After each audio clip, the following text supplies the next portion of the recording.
This is Global Solutions, Recoupling the World. This session is Digitalization, Enabler of Inclusive Growth and Development.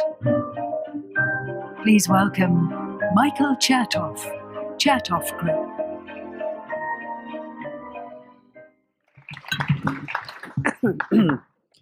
Well, thank you very much.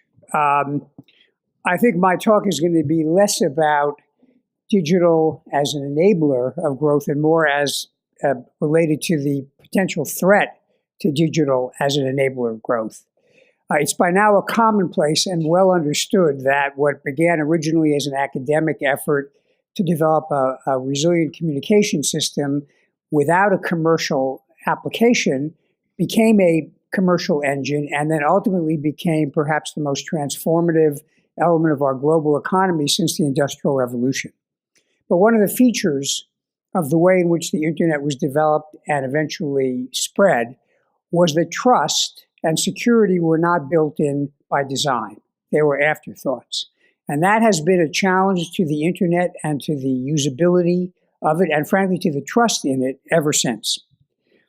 It's estimated, at least it was in 2014, that almost $500 billion were lost due to cyber attacks.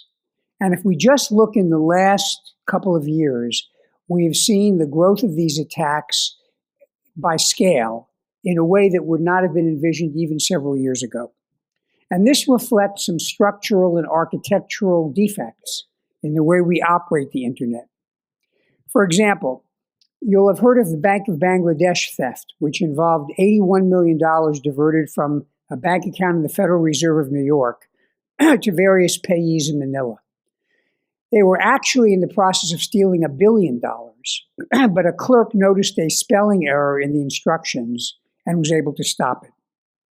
You'll have read about ransomware becoming global and shutting down hospitals and all kinds of other IT-based institutions, and also of a denial of service attacks mounted from the platform of a botnet that is amplified through all of the so-called smart devices connected to the Internet of Things.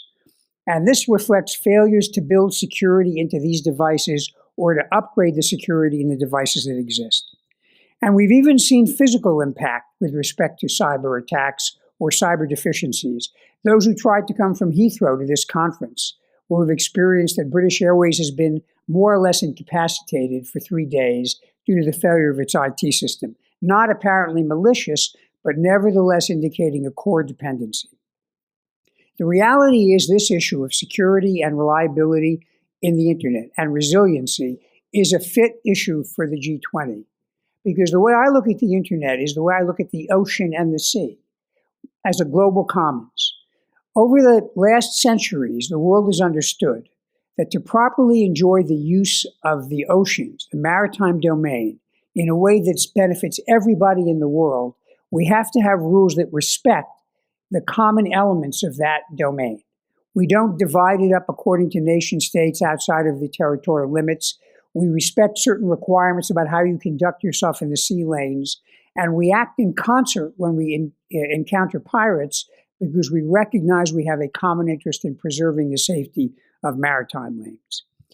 I submit that we ought to do the same thing on an international level with respect to the security of the internet. And when I say security, I want to be clear. I'm not talking about a Maginot line that keeps everything bad off the network, because that does not exist. Rather, I'm talking about resiliency by design. The fact that if you properly design the internet, you build a security model similar to the human body. The human body does not keep all viruses and bacteria out. It is built to have the capability to keep some of those bad things out, but when things do enter the system, your body characterizes it. If it determines that it is a threat, your white blood cells eliminate it. And in fact, we even have a form of information sharing in the physical body, which is immunization. And I submit that that kind of resiliency is the model we need to build globally with respect to preserving and protecting modern internet commerce and behavior. Let me focus in particular on three areas I think that the G20 ought to focus on. First is the issue of fragmentation and localization. Often the response to untoward things, or things, frankly, that the powers that be disagree with, is to put requirements on communications or the network within a particular sovereignty that are inconsistent with other sovereigns. And in fact, we could easily splinter the internet and have multiple internets if everybody insists that when the data, which is global in nature, passes within our physical boundaries, it has to obey physical laws, whether or not it's consistent with those laws of other nations. As we speak, there are challenges and tension with respect to the question of how a government pursuing a legitimate investigation is entitled to acquire data about its citizens or about the citizens of other countries if it's housed in yet a third country on servers that are located there because of engineering or climate issues. We need to be able to develop rules of the road that allow us to respect differences in law and culture, but manage the flow of information and the regulation of information in a way that does not break the internet. Second, I mentioned the Internet of Things. And I guess that's the colloquial expression for all of these devices like your thermostat, your refrigerator, your coffee pot, pretty soon your automobile, and even if you have an insulin pump or a pacemaker, those embedded medical devices, those are all wired together or wirelessly connected together, to be more precise, and become part of the internet. But what we've seen, particularly recently, is that the capability of having a secure device, upgrading it, patching it, modifying it, that is often not built into these elements of the internet. It is a fact, as you'll hear more in the discussion, that there is a failure of market incentives, that many companies who manufacture these devices simply want to get them out quickly to consumers. And what they're thinking about is what makes it attractive and fun and useful and efficient. They're not thinking about, can you change the password? What happens if there's a zero-day defect that's discovered? How do you patch or upgrade those things? How do you make sure that they're connected in a way that authenticates the identity of the other elements of the network? But without taking these steps, we're going to have problems not only with respect to the devices we bring into our own homes, but we are going to create problems for everybody else. Because as you saw in the denial of service attack with the Mirai exploit recently, if you have unprotected devices, they will become part of a huge botnet that can be used then to attack third parties and knock them offline. And finally, there is the question of whether there are some norms or some behaviors that the global community needs to place off limits, just as we have placed off limits the use of chemical weapons or violations of the Geneva Convention. And I'm not being naive in thinking that this kind of norm creation is a cure-all. I recognize, as we brutally saw in Syria not too long ago, the Convention Against the Use of Chemical Weapons is sometimes violated. But nevertheless, the fact that there is a rule in a convention does allow us to exert pressure and to respond appropriately when there are violations. I'd submit to you one area where I think you could get a large degree of consensus among countries in the G20 is the need to put the integrity of the global financial system off limits to combat or subversion or interference. The fact is, the financial system is another global commons. It's something which we all benefit from if it's reliable, efficient, and accurate.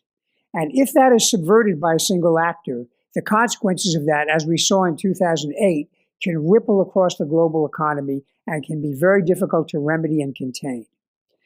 You'll note in the package of materials that the Carnegie Endowment has put together a proposal which echoes a statement of the G20 finance ministers about the importance of protecting trust and reliability in the financial system. And I think we need to take it a step further and actually develop explicit norms and methods of enforcement for making sure that nation states not only don't undermine the integrity of the financial system, but work together when there is an attack on that system to make sure we can remediate it and restore its functionality. Only if we come together with this will we all get the benefit of that system.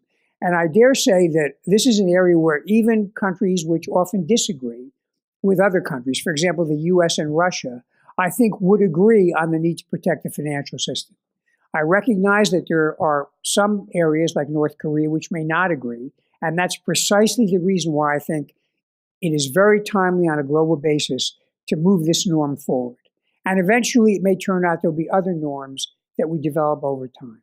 So I think there is a rich agenda. There is a lot of hope and promise with respect to the global economy, particularly as we spread the internet over the world and we enable people from one part of the globe to another to connect with each other.